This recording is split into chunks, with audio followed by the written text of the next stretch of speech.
le réflexe avant Shabbat de neutraliser la lumière du frigo pour éviter qu'elle ne s'allume quand on ouvre la porte, suffit-il à avoir un frigidaire aux normes du Shabbat? De nos jours, il pourrait y avoir jusqu'à 7 choses problématiques à chaque ouverture de porte pour Shabbat. La majorité des frigidaires dans le commerce comportent donc dans leur mécanisme 7 transgressions possibles pendant Shabbat. Mais quelles sont-elles? Dans les frigos dits mécaniques, déjà on va actionner la lumière, l'arrêt de la ventilation et aussi une petite minuterie qui va s'enclencher. Si la porte reste trop longtemps ouverte, elle émettra un bip. Or, le fonctionnement de la minuterie se déclenche dès l'ouverture de la porte, même si on la referme avant l'émission du bip. Même pour un réfrigérateur mécanique, lorsque l'on a neutralisé ces 3 fonctions en neutralisant l'interrupteur, si l'on ouvre alors que le moteur est éteint, on accélère sa remise en route. Il est toutefois permis d'ouvrir le réfrigérateur car le déclenchement du moteur ne se fait pas au moment de l'ouverture ni dans les 3 secondes qui suivent. Mais d'après certains décisionnaires, il faut attendre que le moteur soit en marche pour ouvrir le réfrigérateur. Qu'en est-il des réfrigérateurs modernes sans interrupteur visible? Peut-on désactiver les fonctions problématiques? Alors il y a la solution des aimants. Maintenant les aimants, parfois ils sont amenés à bouger pendant Shabbat. Et à part ça, les aimants ne vont pas neutraliser tous les capteurs. Des capteurs de thermostat, ils ne seront pas neutralisés. Ces capteurs-là, ils vont envoyer l'information à la carte de commande qui va ensuite envoyer la réfrigération nécessaire. Et ça, c'est la nouvelle problématique des frigos de nos jours. L'inscription des infos dans la carte de commande soulève une grande controverse parmi les décisionnaires. Mais pourquoi? Alors, même si on ne voit rien, c'est un peu comme si on envoyait un mail, écran d'ordinateur éteint, et il se passe quand même quelque chose.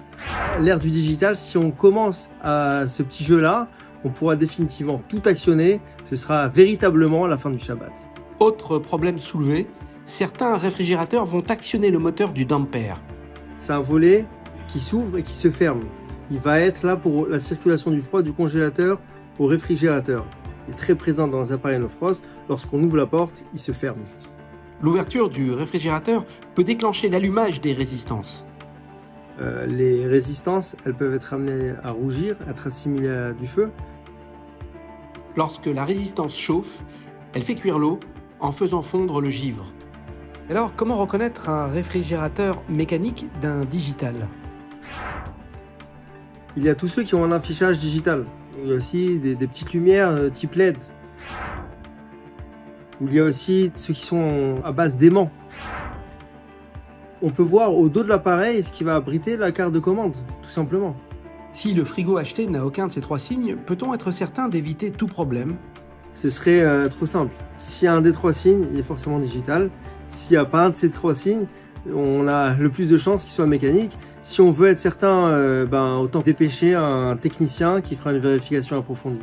Peut-on être certain d'acheter un réfrigérateur sans problème pour Shabbat? Il y a en Israël des réfrigérateurs avec un mode Shabbat intégré. Il faut qu'il y ait un bon tampon et être certain qu'ils activent tous les problématiques, y compris les capteurs.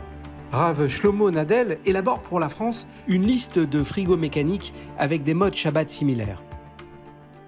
Mais alors, quelle solution s'offre à nous si on a un frigo numérique? On peut par exemple mettre une minuterie une demi-heure avant le repas qui va s'arrêter. À ce moment-là, on pourra utiliser l'appareil, tout est à l'arrêt, aucun problème. Il y a aussi une autre solution, c'est celle que nous proposons, la solution Shabbat Ledorot de chez Galbit. Ça va neutraliser tous les problèmes. Il y a un calendrier intégré qui va switcher en mode Shabbat de manière complètement automatique. Et l'appareil fonctionnera tout à fait normalement pendant le Shabbat grâce à sa carte de commande qui est totalement cachère.